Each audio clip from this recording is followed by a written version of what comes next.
fabled heat, where magic meets desire. Subscribe to ignite the fantasy. My scales shimmered, catching the faint light filtering through the cave entrance, a warm glow that danced across the treasure trove of gold, jewels, and ancient artifacts that lined the walls of my lair. The air was thick with the scent of old leather, dust, and the faint hint of smoke from the torches that flickered in the distance. Another princess deposited, another headache brewing. Being Igni's terror of the western peaks wasn't all it was cracked up to be.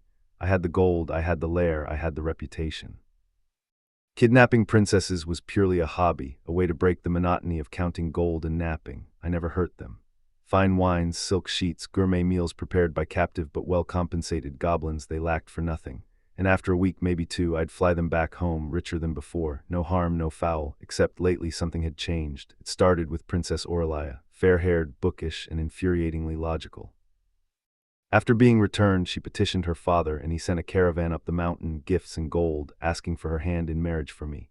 I refused, of course. What in the blazes would I do with a princess? The thought of being tied down, of being responsible for another person's happiness was daunting. I was a dragon, a creature of fire and smoke, not some domesticated beast. Then there was Princess Isolde, warrior-born, fiery temper, and surprisingly good at dragon chess.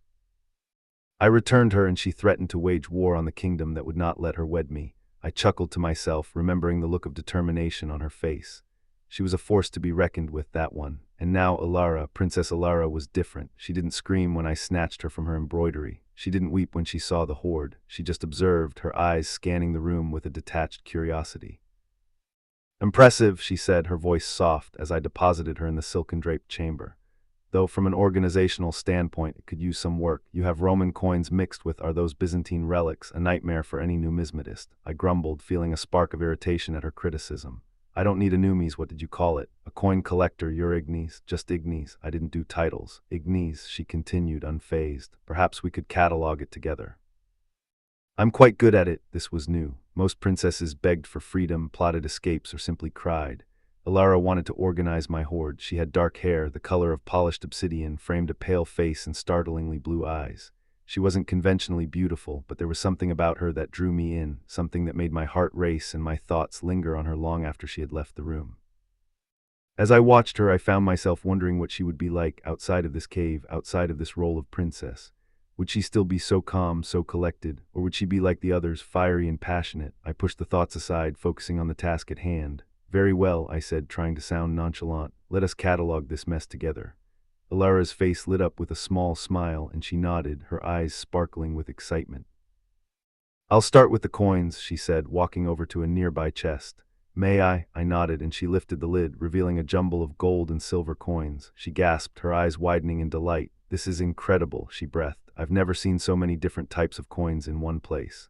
I watched her, fascinated, as she began to sort the coins, her fingers moving deftly as she separated the different denominations.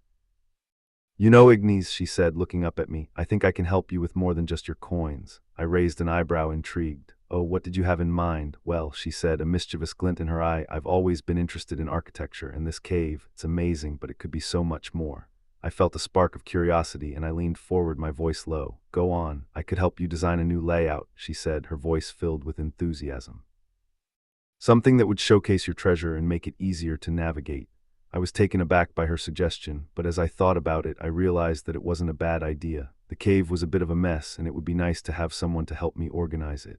"I like the way you think, Alara," I said, a small smile playing on my lips. "Let's do it." And with that, our unlikely partnership began.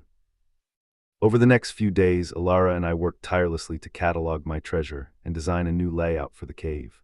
We talked and laughed, our conversations flowing easily, and I found myself feeling more and more at ease in her presence. She was intelligent and witty, and she had a spark of creativity that I had never seen before. As the days turned into weeks, I realized that I was enjoying her company more and more.